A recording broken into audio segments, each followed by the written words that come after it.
मध्य प्रदेश लोक सेवा आयोग के द्वारा असिस्टेंट प्रोफेसर एमपी का फॉर्म रीओपन किया गया। गेस्ट लेक्चर के साथ साथ ये सभी के लिए फॉर्म रीओपन किया गया है। तो जिन्होंने भी फॉर्म फिल नहीं किया था किसी कारणवश या नहीं जानकारी थी, चाहे अदर स्टेट के हों या एमपी के हों, तो आप फॉर्म फिल कर दीजिएगा। इसी पे कल वीडियो बना था और 28 मार्च को ही लेट नाइट एमपीपीएससी ने एग्जाम कैलेंडर जारी कर दिया है। तो 3 फेज में एग्जाम होना है। आज इसी विषय पे बात करेंगे, एग्जाम कब है और इसके अलावा तैयारी कैसे करें। नमस्कार साथियों, आप सभी का हमारे YouTube family CGPSC village expert में आप सभी का स्वागत है। तो फ्रेंड्स, 2024 आप सभी हायर एजुकेशन कैंडिडेट्स के लिए गोल्डन अपॉर्चुनिटी के रूप में आया है। इसके लिए अपने समय का सदुपयोग करते हुए अपनी स्ट्रेटजी बनाइए और बस जुट जाइए, भीड़ जाइए अपनी तैयारी में। तो पहले तो हम एग्जाम कैलेंडर देख लेते हैं। असिस्टेंट प्रोफेसर जो MP का एग्ज़ाम होना है 3 फेज में होना है। फर्स्ट फेज 9 जून को होना है। इसमें 8 विषय हैं: वनस्पति, वाणिज्य, अंग्रेजी, हिंदी, इतिहास, गृह विज्ञान, गणित, संस्कृत, ग्रंथपाल और क्रीड़ा अधिकारी। तो इन 8 विषयों के लिए चुनौती बहुत ज़्यादा है, समय आप सभी के लिए बहुत कम बचा हुआ है। फिर इसके आगे एमपीपीएससी प्रीलिम्स का एग्ज़ाम है, वन सेवा का और हथकरघा वालों का है। इसके बाद 4 अगस्त को 8 विषय में फिर से असिस्टेंट प्रोफेसर के 8 सब्जेक्ट वालों का है: रसायन, अर्थशास्त्र, भूगोल, विधि, भौतिक शास्त्र, राजनीति शास्त्र, समाज शास्त्र, प्राणी शास्त्र। तो इन 8 विषयों में न तो बहुत जल्दी एग्जाम हो रहा है और ना ही बहुत लेट से। तो आप सभी के लिए बहुत अच्छा समय है, अपने टाइम को कम्प्लीटली यूटिलाइज कीजिएगा। इसके बाद थर्ड फेज जो है वो सीधे 17 नवंबर को हो रहा है, जिसमें 20 सब्जेक्ट वालों का असिस्टेंट प्रोफेसर एग्जाम है। और इतना लंबा गैप जो है बीच में एमपीपीएससी मेंस के साथ 2 अन्य एग्जाम भी हो रहे हैं। तो इन 20 विषयों वालों के लिए बहुत ही गोल्डन अपॉर्चुनिटी है ये, जिसमें जीव रसायन, रसायन ऑर्गेनिक, रसायन भौतिकी, नित्य, पर्यावरण, भूगर्भ शास्त्र, मराठी, सैन्य विज्ञान, संगीत, संगीत वाद्य, संगीत गायन, चित्रकला, दर्शन शास्त्र, मनोविज्ञान, संस्कृत प्राच्य, संस्कृत व्याकरण, संस्कृत साहित्य, सांख्यिकी, उर्दू और वेद, ये 20 सब्जेक्ट वालों का असिस्टेंट प्रोफेसर का एग्जाम है। तो जिनकी बिल्कुल भी इन विषय वालों की बिल्कुल भी तैयारी नहीं हुई है, उनके लिए तो ये गोल्डन अपॉर्चुनिटी है। एमपी जो फर्स्ट पेपर है वो और अपने इन विषय पे पकड़ बहुत बेहतरीन तरीके से बनाइएगा, अपने टाइम को कम्प्लीटली यूटिलाइज कीजिएगा और जी जान लगा दीजिएगा अपने प्रिपरेशन पे। अब देखते हैं हम अगला जो है राज्य पात्रता परीक्षा 2024। तो एमपी सेट जो है 15 दिसंबर को हो रहा है और क्लियर है कि एमपी सेट 15 दिसंबर को जो हो रहा है, तो इसके बाद फिर से एमपी असिस्टेंट प्रोफेसर का जो रिक्त पद हैं फिर से उनके लिए एग्जाम होंगे। तो आप भी इन विषयों के लिए चिंता ना कीजिएगा और अपनी तैयारी में भिड़ जाइए। एमपी सेट जिनका भी क्लियर नहीं हुआ है या नेट जो क्लियर नहीं है, तो अभी जून में आपका नेट का एग्ज़ाम होना है, तो वो तैयारी होगी, क्योंकि नेट तो जो है साल में 2 बार होता है और एमपी सेट भी आ गया है। मतलब तय है कि आपका एमपी सेट दिसंबर के बाद 2025 में फिर से असिस्टेंट प्रोफेसर की वैकेंसी जो है आएगी। तो फ्रेंड्स, ये तो हो गया एग्ज़ाम डेट तीनों फेज वालों का।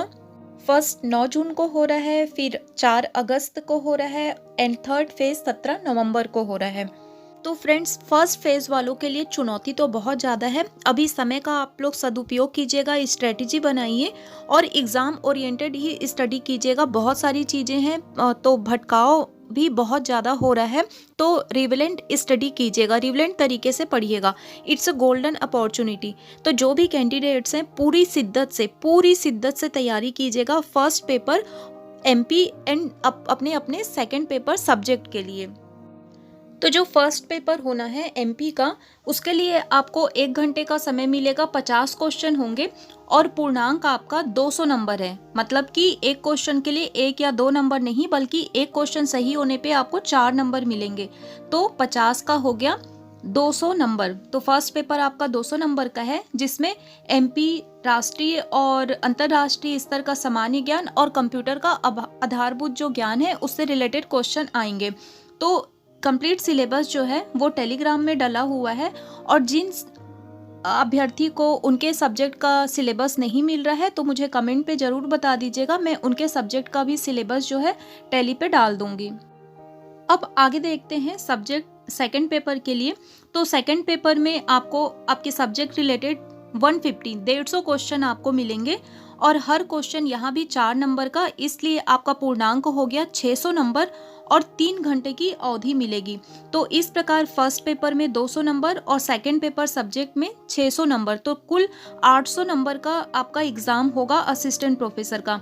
तो फर्स्ट पेपर भी मोस्ट इम्पॉर्टेंट है, इसलिए क्योंकि दोनों पेपर में, फर्स्ट एमपी जीके में और सेकंड सब्जेक्ट में, दोनों में जनरल कैटेगरी को और जो अदर स्टेट के जो स्टूडेंट हैं, जो भी अभ्यर्थी हैं, उन्हें 40% लाना अनिवार्य है।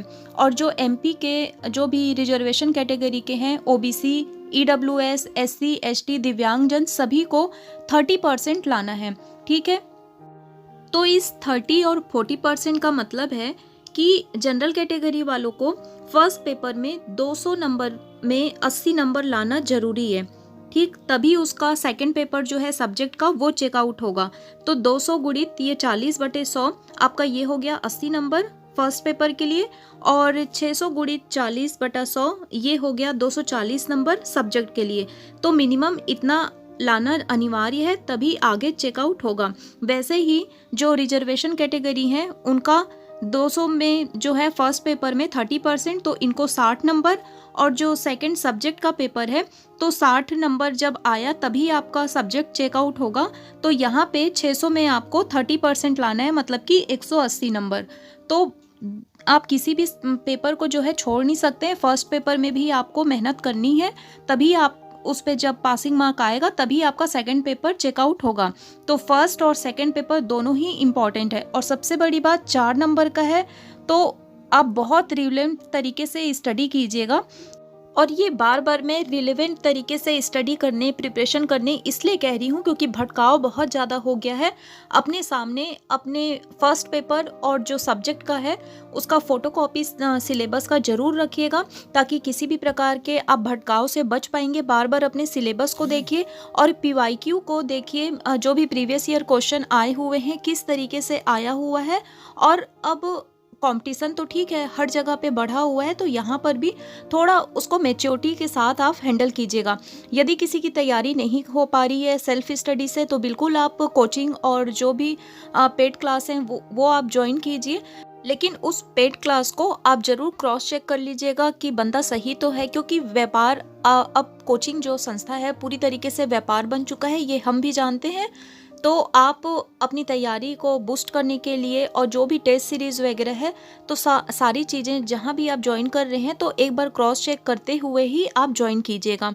तो जो भी 3 फेज़ हैं उनके लिए अलग अलग, जो अभी जून में होना है उनके लिए तो बड़ी चुनौती है, तो आपको तो करना ही है। लेकिन जो सेकंड फेज़ अगस्त में और जो दिसंबर वाले हैं उनके लिए स्ट्रेटेजी अलग होगी, क्योंकि जो अभी लेटेस्ट जिनका हो रहा है जून में, तो आपको टेस्ट सीरीज़ तो तुरंत ही ज्वाइन कर लेना चाहिए, और जो दिसंबर वाले हैं और जो अगस्त वाले हैं तो अपना प्रिपरेशन स्टार्ट कीजिए, और साथ ही उसके बाद फिर टेस्ट सीरीज़ में आ जाइएगा, ताकि अपना आप एनालिसिस कर पाएंगे कि हम सही तरीके से पढ़ाई कर पा रहे हैं, कितने क्वेश्चन अटेम्प्ट हो रहे हैं, कितने गलत हो रहे हैं, क्या हो रहा है, कैसा हो रहा है। ठीक है, तो friends, previous year question paper और सिलेबस, इस चीज़ को आप बिल्कुल नहीं भूलिएगा यदि कोचिंग कर रहे हैं तो भी। और आप ये समझ पा रहे हैं कि मैं ये चीज़ बार बार क्यों कह रही हूँ, क्योंकि किसी भी प्रकार का भटकाव यदि आप कोचिंग किए भी हुए हैं तो भी ना आए, और यदि आप सेल्फ स्टडी कर रहे हैं तो भी इन चीज़ों से ना भटकें।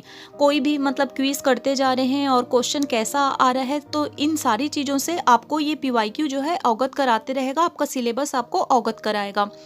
तो आई होप आप सभी को वीडियो पसंद आया हो, और अपने फ्रेंड्स को जो भी हायर एजुकेशन वाले हैं उन्हें, कॉलेज वालों को आप ज़रूर शेयर कीजिएगा वीडियो।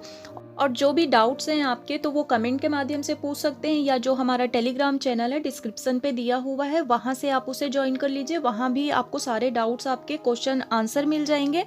और इसके अलावा गाइस, वीडियो को जरूर लाइक कीजिएगा, and first time viewer channel को जरूर सब्सक्राइब कर दीजिएगा, ताकि आपको प्रॉपरली नोटिफिकेशन मिलता रहे, कोई भी चीज़ें आपसे मिस ना हो।